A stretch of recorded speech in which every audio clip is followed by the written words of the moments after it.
Chapter 4 of the Invasion by William Le Queux. This recording is in the public domain. Recording by Tom Weiss.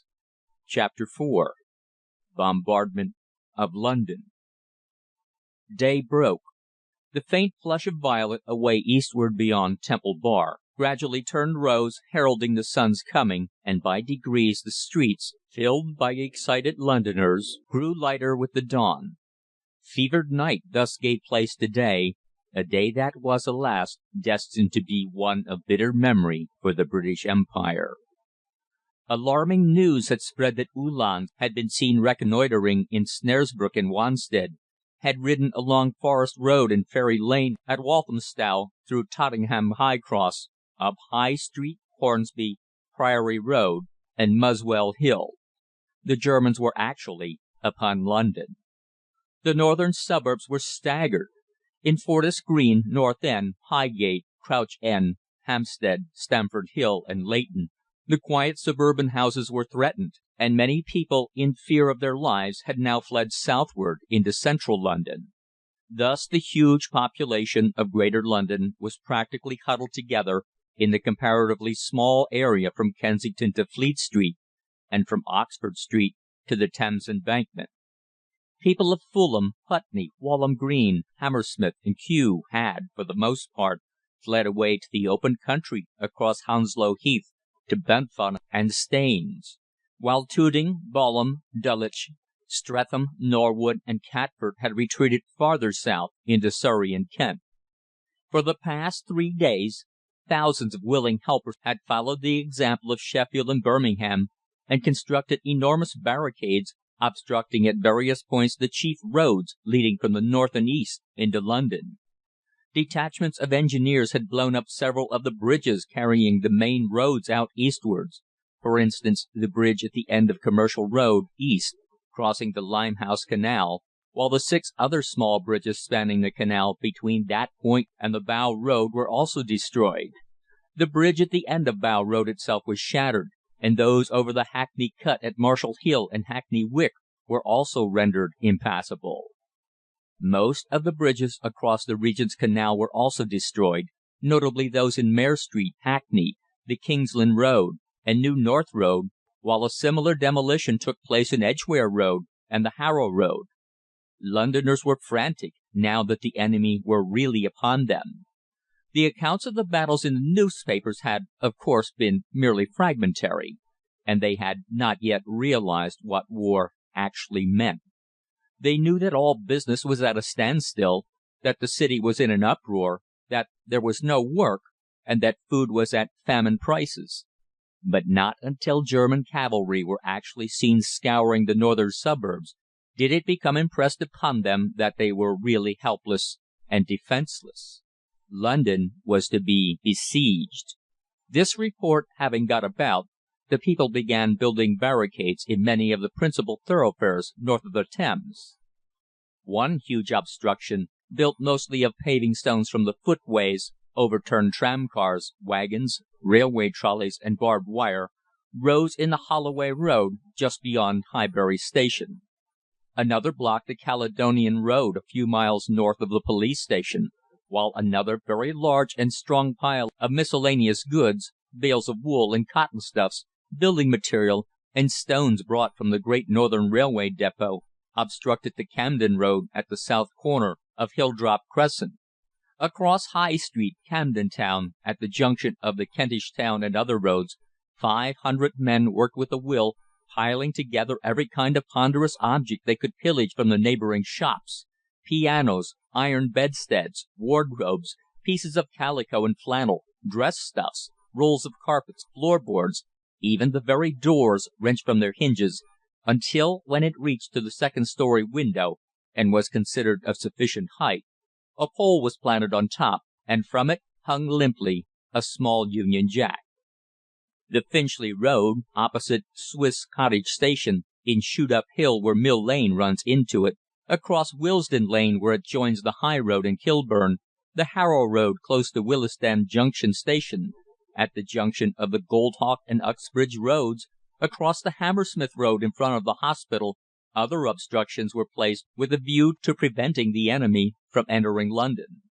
At 100 other points, in the narrower and more obscure thoroughfares, all along the north of London, busy workers were constructing similar defences, houses and shops being ruthlessly broken open and cleared of their contents by the frantic and terrified populace. London was in a ferment. Almost without exception, the gunmakers' shops had been pillaged, and every rifle, sporting gun, and revolver seized. The armories at the Tower of London, at the various barracks, and the factory out at Enfield had long ago been cleared of their contents. For now, in this last stand, everyone was desperate, and all who could obtain a gun did so. Many, however, had guns but no ammunition. Others had sporting ammunition for service rifles, and others cartridges, but no gun. Those, however, who had guns and ammunition complete mounted guard at the barricades, being assisted at some points by volunteers who had been driven in from Essex. Upon more than one barricade in North London a Maxim had been mounted, and was now pointed ready to sweep away the enemy should they advance. Other thoroughfares barricaded, besides those mentioned, were the Stroud Green Road, where it joins Hanley Road, the railway bridge in the Oakfield Road in the same neighbourhood, the Whitefield Road opposite Haringey Station, the junction of Archway Road and Highgate Hill, the High Road, Tottenham, at its junction with West Green Road, and various roads around the New River reservoirs, which were believed to be one of the objectives of the enemy. These latter were very strongly held by thousands of brave and patriotic citizens, though the East London reservoirs across at Walthamstow could not be defended, situated so openly as they were. The people of Leytonstone threw up a barricade opposite the schools in the High Road, while in Wanstead a hastily constructed, but perfectly useful obstruction was piled across Cambridge Park, where it joins the Blake Road. Of course, all the women and children in the northern suburbs had now been sent south. Half the houses in those quiet, newly built roads were locked up and their owners gone, for as soon as the report spread of the result of the final battle before London, and our crushing defeat, people living in Highgate, Hampstead, Crouch End, Hornsey, Tottenham, Finsbury Park, Muswell Hill, Hendon, and Hampstead saw that they must fly southward, now the Germans were upon them. Think what it meant to those suburban families of city men. The ruthless destruction of their pretty, long-cherished homes, flight into the turbulent, noisy, distracted, hungry city, and the loss of everything they possessed. In most cases the husband was already bearing his part in the defence of the metropolis with gun or with spade, or helping to move heavy masses of material for the construction of the barricades. The wife, however, was compelled to take a last look at all those possessions that she had so fondly called home, lock her front door, and, with her children, join in those long mournful processions, moving ever southward into London, tramping on and on, whither she knew not where. Touching sights were to be seen everywhere in the streets that day. Homeless women, many of them with 2 or 3 little ones, were wandering through the less frequented streets, avoiding the main roads with all their crush, excitement, and barricade building, but making their way westward beyond Kensington and Hammersmith, which was now become the outlet of the metropolis. All trains from Charing Cross, Waterloo, London Bridge, Victoria, and Paddington had for the past 3 days been crowded to excess. Anxious fathers struggled fiercely to obtain places for their wives, mothers, and daughters, sending them away anywhere out of the city which must in a few hours be crushed beneath the iron heel. The South Western and Great Western systems carried thousands upon thousands of the wealthier away to Devonshire and Cornwall, as far as possible from the theatre of war. The South Eastern and Chatham took people into the already crowded Kentish towns and villages, and the Brighton line carried others into rural Sussex. London overflowed southward and westward, until every village and every town within 50 miles was so full that beds were at a premium, and in various places, notably at Chartham, near Canterbury, at Willesborough, near Ashford, at Lewes, at Robertsbridge, at Goodwood Park, and at Horsham, huge camps were formed, shelter being afforded by poles and rick cloths. Every house, every barn, every school, indeed every place where people could obtain shelter for the night, was crowded to excess, mostly by women and children sent south, away from the horrors that it was known must come. Central London grew more turbulent with each hour that passed. There were all sorts of wild rumours, but fortunately the press still preserved a dignified calm. The Cabinet were holding a meeting at Bristol, whither the House of Commons and Lords had moved, and all depended upon its issue. It was said that the Ministers were divided in their opinions whether we should sue for an ignominious peace, or whether the conflict should be continued to the bitter end. Disaster had followed disaster, and iron-throated orators in Hyde and St. James's Park were now shouting, "Stop the war! Stop the war!" The cry was taken up but faintly, however, for the blood of Londoners, slow to rise, had now been stirred by seeing their country slowly yet completely crushed by Germany. All the patriotism latent within them was now displayed. The national flag was shown everywhere, and at every point one heard "God Save the King" sung lustily. Two gunmakers' shops in the Strand, which had hitherto escaped notice, were shortly after noon broken open, and every available arm and all the ammunition seized. One man, unable to obtain a revolver, snatched half a dozen pairs of steel handcuffs, and cried with grim humour as he held them up, "If I can't shoot any of the sausage eaters, I can at least bag a prisoner or two." The banks, the great jewellers, the diamond merchants, the safe deposit offices, and all who had valuables in their keeping were extremely anxious as to what might happen. Below those dark buildings in Lothbury and Lombard Street, behind the black walls of the Bank of England, and below every branch bank all over London, were millions in gold and notes, the wealth of the greatest city the world has ever known. The strong rooms were, for the most part, the strongest that modern engineering could devise, some with various arrangements by which all access was debarred by an inrush of water, but alas, dynamite is a great leveller, and it was felt that not a single strong room in the whole of London could withstand an organised attack by German engineers. A single charge of dynamite would certainly make a breach in concrete upon which a thief might hammer and chip day and night for a month without making much impression. Steel doors must give to blasting force, while the strongest and most complicated locks would also fly to pieces. The directors of most of the banks had met, and an endeavour had been made to co-operate and form a corps of special guards for the principal offices. In fact, a small armed corps was formed, and were on duty day and night in Lothbury, Lombard Street, and the vicinity. Yet what could they do if the Germans swept into London? There was but little to fear from the excited populace themselves, because matters had assumed such a crisis that money was of little use, as there was practically very little to buy. But little food was reaching London from the open ports on the west. It was the enemy that the banks feared, for they knew that the Germans intended to enter and sack the metropolis, just as they had sacked the other towns that had refused to pay the indemnity demanded. Small jewellers had, days ago, removed their stock from their windows and carried it away in unsuspicious-looking bags to safe hiding in the southern and western suburbs, where people for the most part hid their valuable plate, jewellery, etc., beneath a floorboard, or buried them in some marked spot in their small gardens. The hospitals were already full of wounded from the various engagements of the past week. The London, St. Thomas', Charing Cross, St. George's, Guy's, and Bartholomew's were overflowing, and the surgeons, with patriotic self-denial, were working day and night in an endeavour to cope with the ever-arriving crowd of suffering humanity. The field hospitals away to the northward were also reported full. The exact whereabouts of the enemy was not known. They were, it seemed, everywhere. They had practically overrun the whole country, and the reports from the Midlands and the North showed that the majority of the principal towns had now been occupied.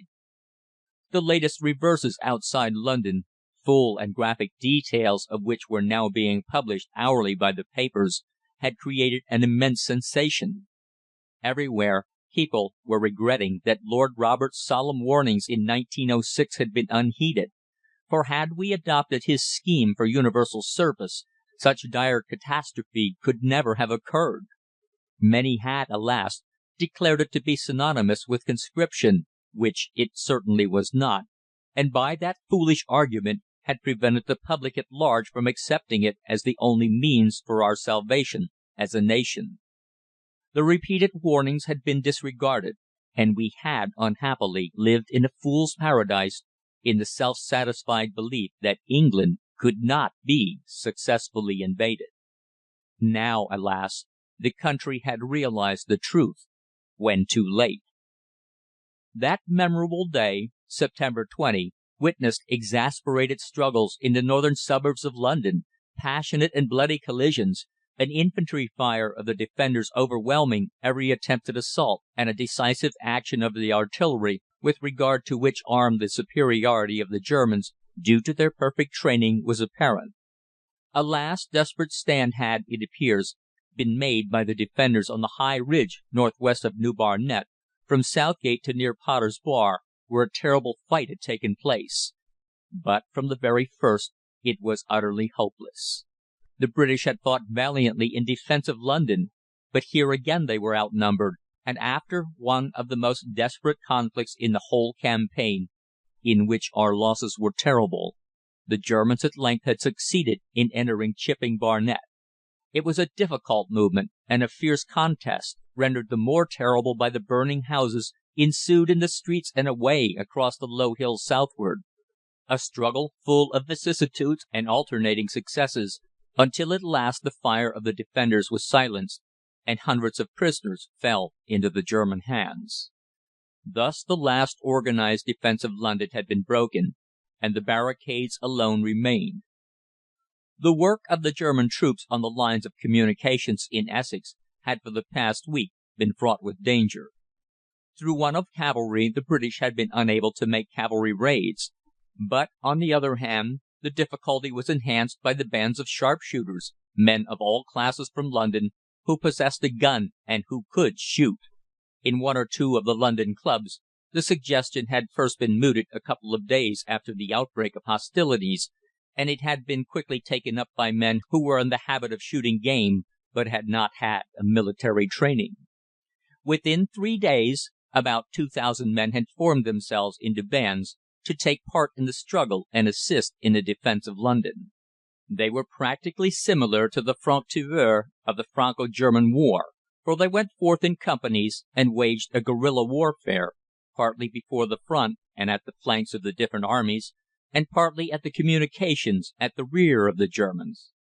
Their position was one of constant peril in face of Von Kronhelm's proclamation, yet the work they did was excellent, and only proved that if Lord Roberts' scheme for universal training had been adopted, the enemy would never have reached the gates of London with success. These brave adventurous spirits, together with a legion of frontiersmen, made their attacks by surprise from hiding places or from ambushes. Their adventures were constantly thrilling ones. Scattered all over the theatre of war in Essex and Suffolk, and all along the German lines of communication, the frontiersmen rarely ventured on an open conflict, and frequently changed scene and point of attack. Within 1 week their numbers rose to over 8,000, and, being well served by the villagers, who acted as scouts and spies for them, the Germans found them very difficult to get at. Usually they kept their arms concealed in thickets and woods, where they would lie in wait for the Germans. They never came to close quarters, but fired at a distance. Many a smart Uhlan fell by their bullets, and many a sentry dropped, shot by an unknown hand. Thus they harassed the enemy everywhere. At need they concealed their arms and assumed the appearance of inoffensive non-combatants. But when caught red-handed, the Germans gave them short shrift, as the bodies, now swinging from the telegraph poles on various high roads in Essex, testified. In an attempt to put a stop to the daring actions of the frontiersmen, the German authorities and troops along the lines of communication punished the parishes where German soldiers were shot, or where the destruction of railways and telegraphs had occurred, by levying money contributions, or by burning the villages. The guerrilla war was especially fierce along from Edgware up to Hertford, and from Chelmsford down to the Thames. In fact, once commenced, it never ceased. Attacks were always being made upon small patrols, travelling detachments, mails of the field post service, posts or patrols at stations on the lines of communication, while field telegraphs, telephones, and railways were everywhere destroyed. In consequence of the railway being cut at Pitsea, the villages of Pitsea, Bowers Gifford, and Vange had been burned. Because a German patrol had been attacked and destroyed near Orsett, the parish was compelled to pay a heavy indemnity.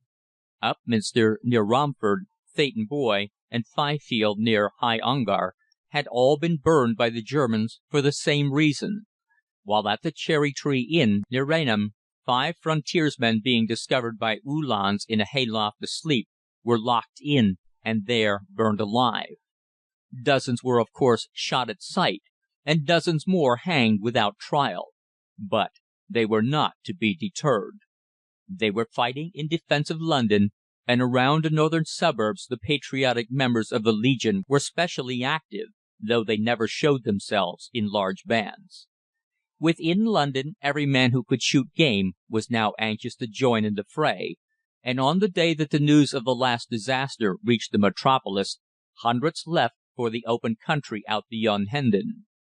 The enemy, having broken down the defence at Enfield and cleared the defenders out of the fortified houses, had advanced and occupied the northern ridges of London in a line stretching roughly from Pole Hill, a little to the north of Chingford, across Upper Edmonton, through Tottenham, Hornsey, Highgate, Hampstead, and Willesden, to Twyford Abbey.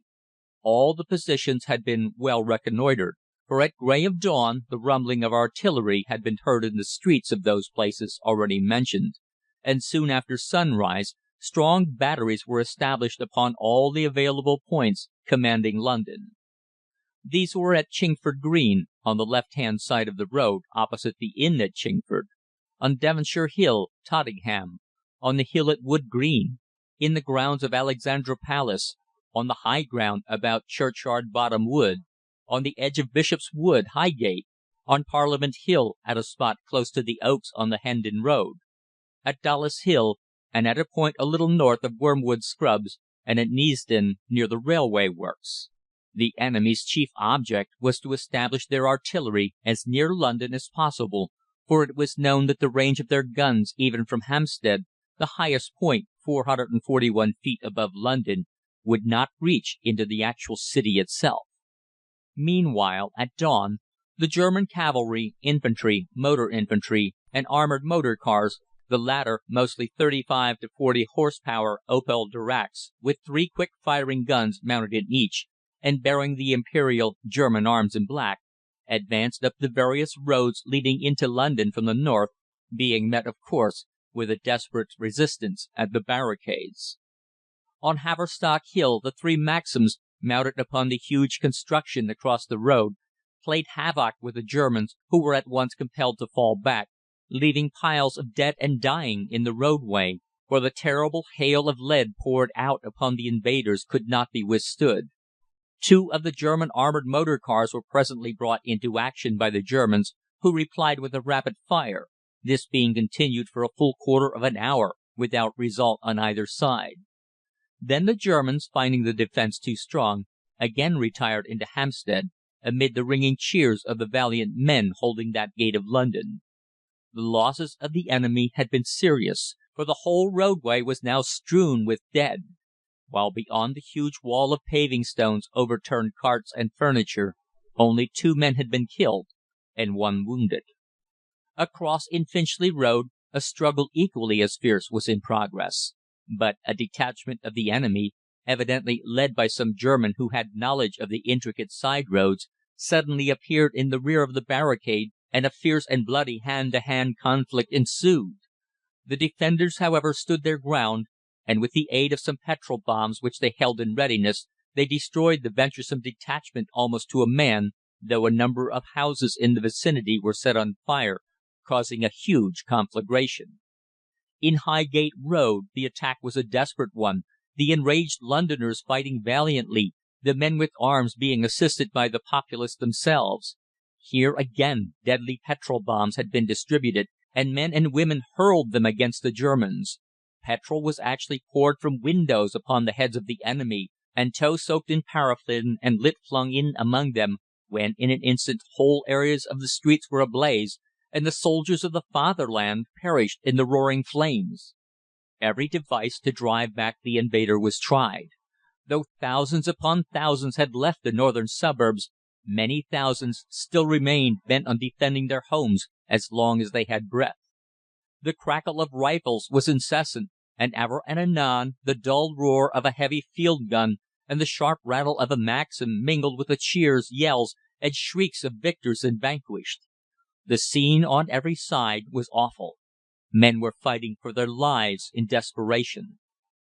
Around the barricade in Holloway Road the street ran with blood, while in Kingsland, in Clapton, in Westham, and Canning Town the enemy were making an equally desperate attack, and were being repulsed everywhere. London's enraged millions, the Germans were well aware, constituted a grave danger. Any detachments who carried a barricade by assault, as for instance they did one in the Hornsey Road near the station, were quickly set upon by the angry mob and simply wiped out of existence. Until nearly noon, desperate conflicts at the barricades continued. The defence was even more effectual than was expected. Yet had it not been that Von Kronhelm, the German generalissimo, had given orders that the troops were not to attempt to advance into London before the populace were cowed, there was no doubt that each barricade could have been taken in the rear by companies avoiding the main roads and proceeding by the side streets. Just before noon, however, it was apparent to Von Kronhelm that to storm the barricades would entail enormous losses, so strong were they. The men holding them had now been reinforced in many cases by regular troops who had come in to fight, and a good many guns were now manned by artillerymen. Von Kronhelm had established his headquarters at Jackstraw Castle, from which he could survey the giant city through his field glasses.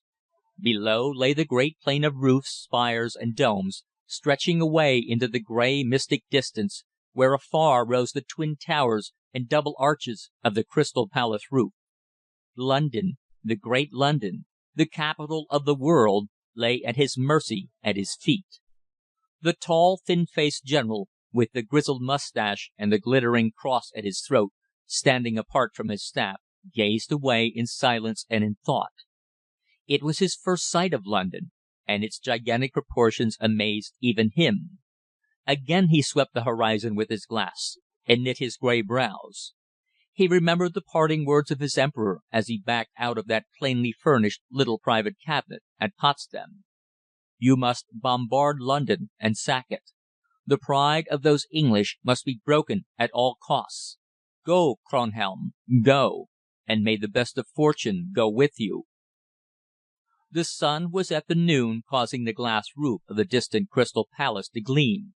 Far down in the grey haze stood Big Ben, the Campanile, and 1,000 church spires, all tiny and, from that distance, insignificant. From where he stood the sound of crackling fire at the barricades reached him, and a little behind him a member of his staff was kneeling on the grass with his ear bent to the field telephone. Reports were coming in fast of the desperate resistance in the streets, and these were duly handed to him. He glanced at them, gave a final look at the outstretched city that was the metropolis of the world, and then gave rapid orders for the withdrawal of the troops from the assault of the barricades and the bombardment of London. In a moment the field telegraphs were clicking, the telephone bell was ringing, orders were shouted in German in all directions, and next second, with a deafening roar, one of the howitzers of the battery in the close vicinity to him gave tongue and threw its deadly shell somewhere into St. John's Wood. The reign of death had opened. London was surrounded by a semicircle of fire. The great gun was followed by 100 others as, at all the batteries among the northern heights, the orders were received. Then, in a few minutes, from the whole line from Chingford to Willesden, roughly about 12 miles, came a hail of the most deadly of modern projectiles directed upon the most populous parts of the metropolis. Though the Germans trained their guns to carry as far as was possible, the zone of fire did not at first, it seemed, extend further south than a line roughly taken from Notting Hill through Bayswater, past Paddington Station, along the Marylebone and Euston roads, then up to Highbury, Stoke Newington, Stamford Hill, and Walthamstow. When, however, the great shells began to burst in Holloway, Kentish Town, Camden Town, Kilburn, Kensal Green, and other places lying within the area under fire, a frightful panic ensued. Whole streets were shattered by explosions, and fires were breaking out, the dark clouds of smoke obscuring the sunlit sky. Roaring flames shot up everywhere. Unfortunate men, women, and children were being blown to atoms by the awful projectiles, while others, distracted, sought shelter in any cellar or underground place they could find, while their houses fell about them like packs of cards. The scenes within that zone of terror were indescribable.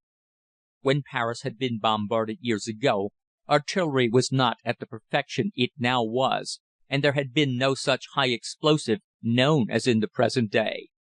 The great shells that were falling everywhere, on bursting, filled the air with poisonous fumes as well as with deadly fragments. One, bursting in a street, would wreck the rows of houses on either side, and tear a great hole in the ground at the same moment. The fronts of the houses were torn out like paper, the iron railings twisted as though they were wire, and paving stones hurled into the air like straws. Anything and everything offering a mark to the enemy's guns was shattered. St. John's Wood and the houses about Regent's Park suffered seriously. A shell from Hampstead, falling into the roof of one of the houses near the centre of Sussex Place, burst and shattered nearly all the houses in the row, while another fell in Cumberland Terrace and wrecked a dozen houses in the vicinity. In both cases the houses were mostly empty, for owners and servants had fled southward across the river as soon as it became apparent that the Germans actually intended to bombard. At many parts in Maida Vale shells burst with appalling effect. Several of the houses in Elgin Avenue had their fronts torn out, and in one, a block of flats, there was considerable loss of life in the fire that broke out, escape being cut off owing to the stairs having been demolished by the explosion. Abbey Road, St. John's Wood Road, Acacia Road, and Wellington Road were quickly wrecked. In Chalk Farm Road, near the Adelaide, a terrified woman was dashing across the street to seek shelter with a neighbour, when a shell burst right in front of her, blowing her to fragments, while in the early stage of the bombardment a shell bursting in the Midland Hotel at St. Pancras caused a fire which in half an hour resulted in the whole hotel and railway terminus being a veritable furnace of flame. Through the roof of King's Cross Station several shells fell, and burst close to the departure platform. The whole glass roof was shattered, but beyond that little other material damage resulted. Shots were now falling everywhere, and Londoners were staggered. In dense, excited crowds they were flying southwards towards the Thames. Some were caught in the streets in their flight, and were flung down, maimed and dying. The most awful sights were to be witnessed in the open streets. Men and women blown out of recognition, with their clothes singed and torn to shreds, and helpless, innocent children lying white and dead, their limbs torn away and missing. Euston Station had shared the same fate as St. Pancras, and was blazing furiously, sending up a great column of black smoke that could be seen by all London. So many were the conflagrations now breaking out, that it seemed as though the enemy were sending into London shells filled with petrol, in order to set the streets aflame. This, indeed, was proved by an eye-witness, who saw a shell fall in Liverpool Road, close to the Angel. It burst with a bright red flash, and next second the whole of the roadway and neighbouring houses were blazing furiously. Thus the air became black with smoke and dust, and the light of day obscured in northern London. And through that obscurity came those whizzing shells in an incessant hissing stream, each one bursting in these narrow, thickly populated streets, causing havoc indescribable, and a loss of life impossible to accurately calculate. Hundreds of people were blown to pieces in the open, but hundreds more were buried beneath the débris of their own cherished homes, now being so ruthlessly destroyed and demolished. On every side was heard the cry, "Stop the war! Stop the war!" But it was, alas, too late. Too late. Never in the history of the civilized world were there such scenes of reckless slaughter of the innocent and peace loving as on that never to be forgotten day when Von Kronhelm carried out the orders of his imperial master and struck terror into the heart of London's millions. Chapter 5. Recording by Tom Weiss, Tom'sAudiobooks.com